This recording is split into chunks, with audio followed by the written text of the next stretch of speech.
But with this to another big controversy. Now, it seems like the entire issue surrounding the Karnataka Waqf Board refuses to die down.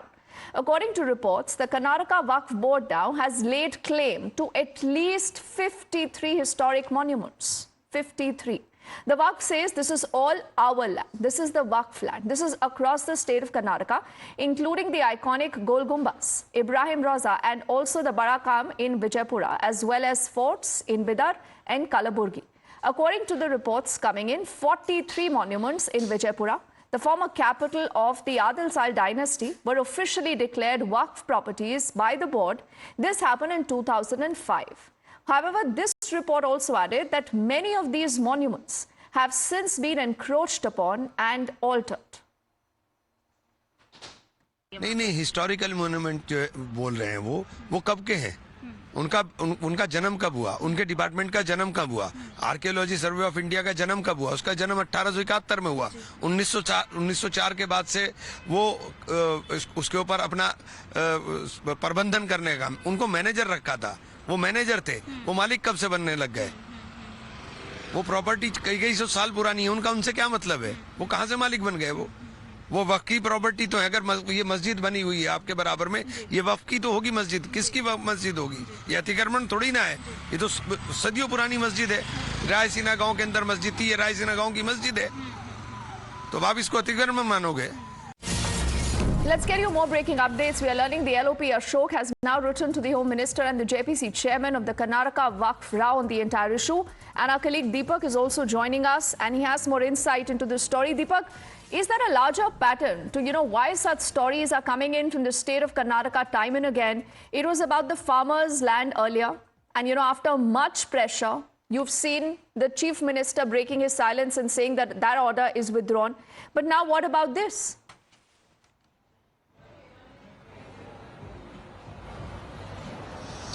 The leader of opposition, R. Ashok, now is writing to the, Union Home Minister, Mr. Amidst, and also the JPC chairman. He's saying that, in Karnataka, there were land records that were changed, notices that were issued to the farmers, and this is something that should be taken cognizance of, is his request. We've also seen earlier, Tejasvi Surya, the Bengaluru South MP as well, write to the JPC chairman, ask for a delegation to visit Karnataka and look at some of these sites where, notices have been issued to private individuals or farmers. So this issue, of course, refuses to die down in the state of Karnataka. We've seen a protest as well today being held by BJP leaders.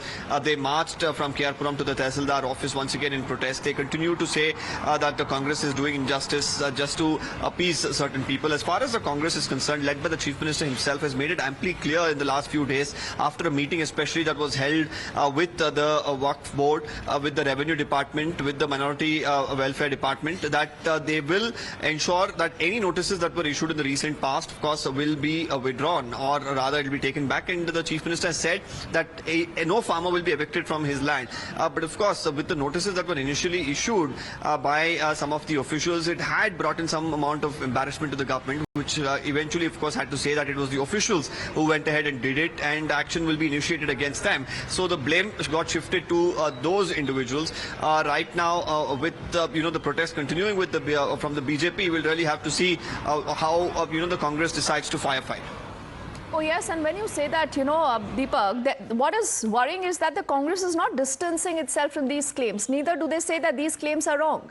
Because we have spoken to Imran Masood, who's a Congress's MP himself.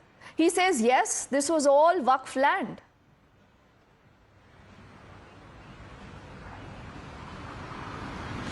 Well, if you're referring to the ASI properties, well, that also has become a bone of contention. But however, this refers to 2005. It's not a recent development, not under Siddaramaiah at least. These were claims that were made in 2005 to 2011. The RTI as well is from 2011.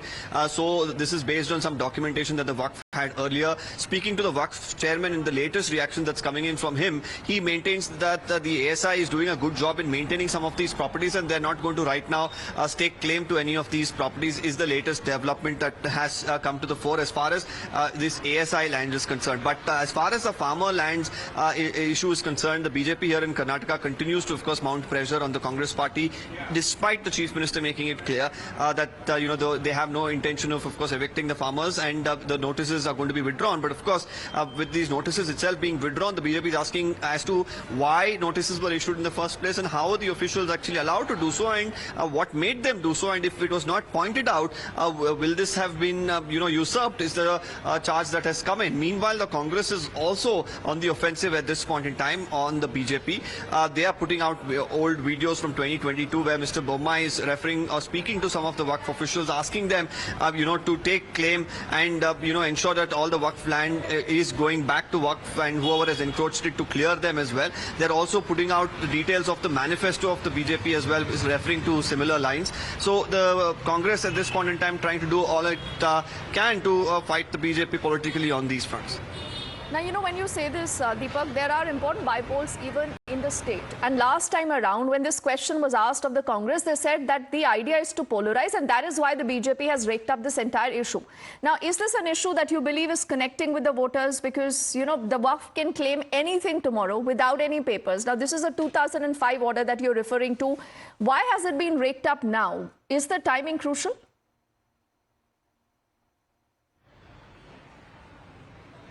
Well, yes, there are three important bipoles here. Two of the bipoles, of course, were vacated by two former chief ministers. One is Baswaraj Bommai, his son is contesting from that seat, and the other is H.D. Kumaraswamy, again his son is contesting that seat.